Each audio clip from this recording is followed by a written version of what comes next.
With you tonight. I'm back with TERFtalk. I thought I was going to have some time off, but my surgery went fine.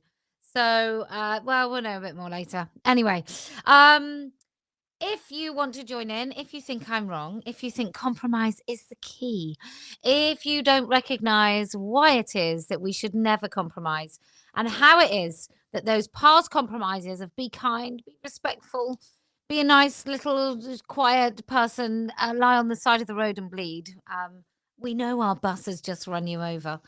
But if you don't recognize that, if this last few days have not given you a glimpse into how the bloody hell we got here in the first place. The banality of evil, they say. And clearly, it's not going to be some crazed AGP with his cock out taking sexy selfies in a toilet that is a really overt predator. They won't have got any laws through. It's the nice ones, it's the good ones, and it's all the people around who have to tell you all the time what you should say and what you shouldn't say and how you should say those things. How being angry is just not okay. Holding the line is not okay. How do you think it happened in the universities? It was all the nice people. It was all the really nice, kind, nice, respectful people that helped pull this through, that helped get it into schools. It's the same, but look, when I think of that Janice Turner article, and then Andrew Doyle, and all the other people that have stepped forward over the last few days, thank you so much for revealing who you are. It's most helpful.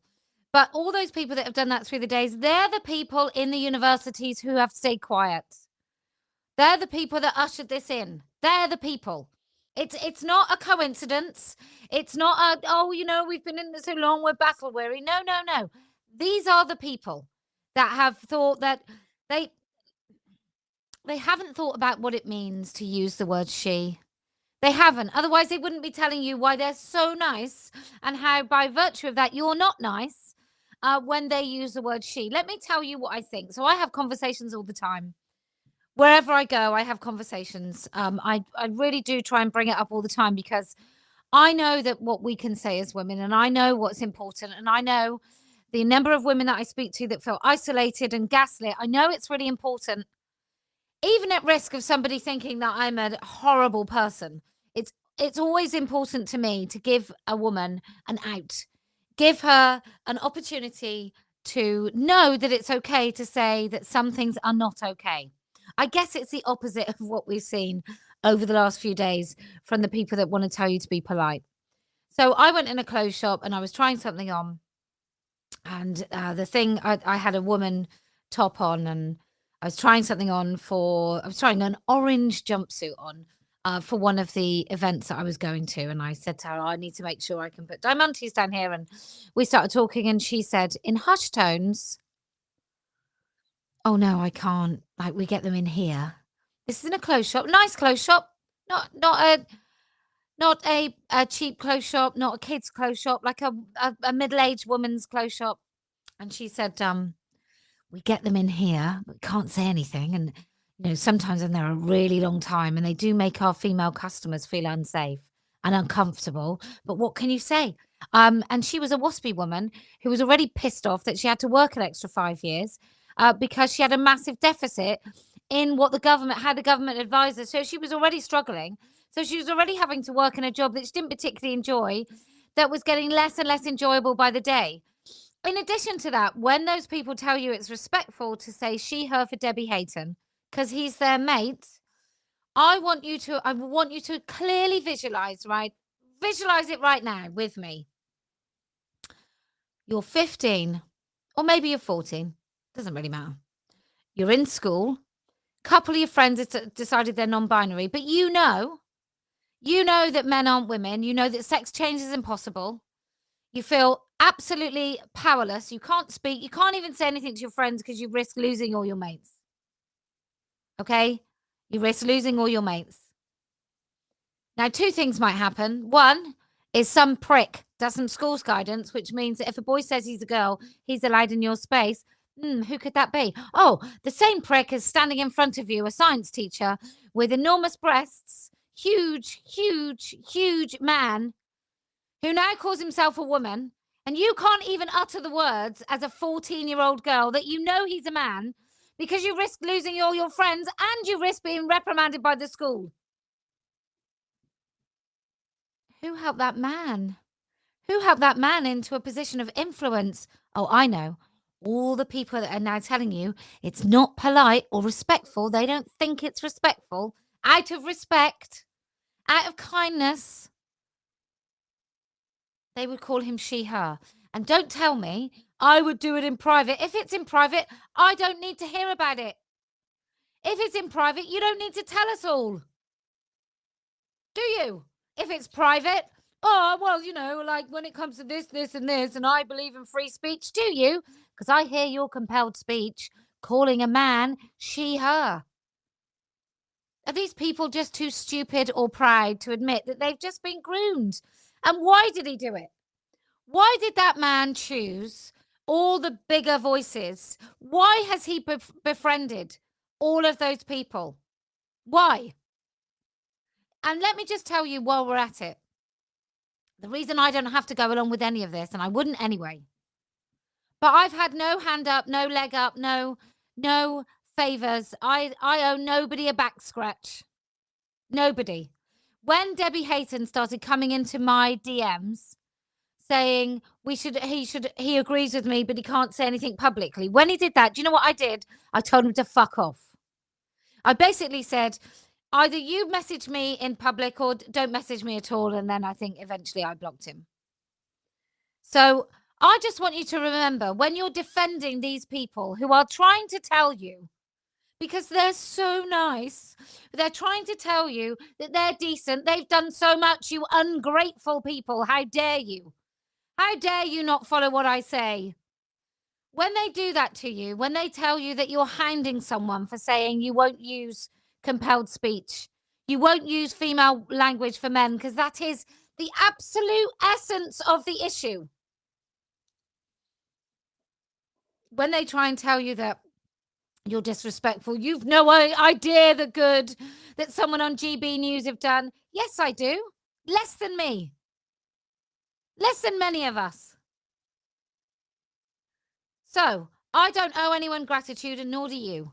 If at this stage of the game, they are still using female language, not just for men, but for autogynephiles who have stood in front of classrooms and forced teenage children to participate in their fetish, I'm telling you now, you don't need them. You don't need someone fighting like that for you. Oh, I'm going to fight so hard for you that I'm going to offer compromises that you don't want and you haven't asked for. And these people are late. No, we're not supposed to say that. I'm late. I didn't peak until 2015. There were people talking about it years before that.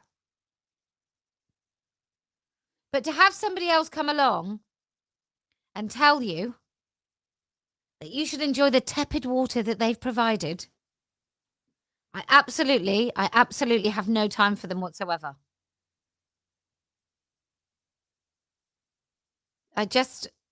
All you need to know is that they, like so many others, are on their own side.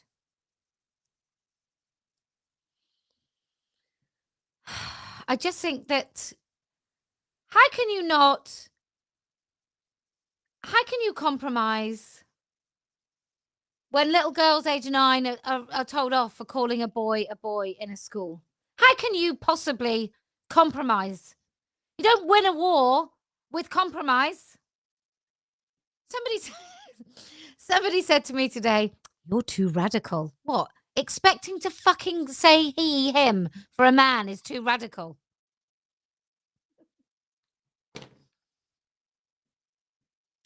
Look, I know I'm right. I know I'm always right. It's just really, really nice when those people who sneer and look down at all of us are proved to be such cowards and weak and really not understanding the issue after all. Over the last few days, I've had Kathleen Stock, Hadley Freeman, some Queen guy. I don't know what his name is. All these people, I've just witnessed them tell time and time again, oh, it's anonymous accounts. Oh, it's all these terrible people having a go at us nice people with our nice compromises. I just think they've been groomed. We haven't. They've been groomed. They were targeted. They were befriended. They were groomed. It's not rocket science. Those of us that can't be groomed recognize it when somebody has been groomed. Right from the off, and I will tell you this for nothing.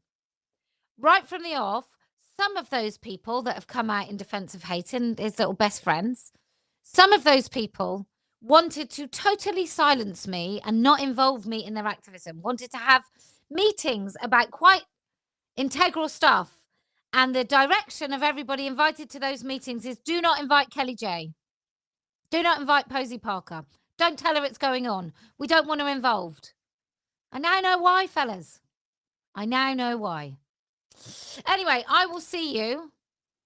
I will see you at 8 o'clock. Friend or foe, you are more than welcome. We have genuine free speech here. And that means if your speech is being compelled, if you're being compelled to lie, I'm allowed to call it out. And if you don't like it, feel free to disagree. That's the nature of free speech. Rebecca Van Tassel, I did message you. Have a look in your spam because I messaged you the other day about something very exciting. As for the rest of you, give me a call at 8 o'clock. I think it's going to be fun.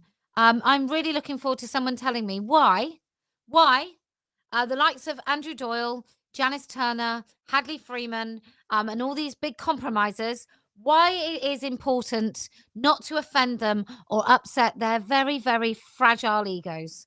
I'm all for it. And in the meantime, what I'll be doing is I'll be thinking about the women who come to Speaker's Corner to speak about their non-verbal daughters and who's going to care for them when they die. And I will also be thinking about the woman who goes in to have her last cancer appointment and is told that she is going to be charged with a hate crime. I will think about the women who have had their houses ransacked because they dared to put a sticker up that reminded everyone that men cannot change sex and ever be women. And all that time, do you know what I'm not thinking? I'm not thinking they should have been more polite. In fact, I'm thinking I feel I should be less polite. So anyway, Leslie Farrington is going to be calling in with her new song for Hayton. That is always worth something. And also on the Doyle thing, somebody said about him flouncing, him leaving Twitter. He'd been hounded. He'd been hounded off Twitter. I can tell you I have had significant abuse on Twitter coming from all sides, sometimes like really quite insane level of vitriol coming my way. Do you know what I never did? I never deactivated, ever. But then I am hard as nails. Anyway, I shall see you at 8 o'clock. Look, if you can keep on, stick to the truth. Don't listen to other people telling you it's not kind. Because there is no kindness in giving away our language. That is the most... There's nothing more vitriolic and vile. I've heard the word used a lot today. There's nothing more vile than using our freaking language for a rancid AGP. There is not. There is nothing nice about that at all. It is utterly, utterly vile. So if you want to hire me for that, you come along and I will see you at 8 o'clock. Look, whatever happens, I always win. And if you feel you want to challenge that absolutely perfect track record, I'll see you at 8.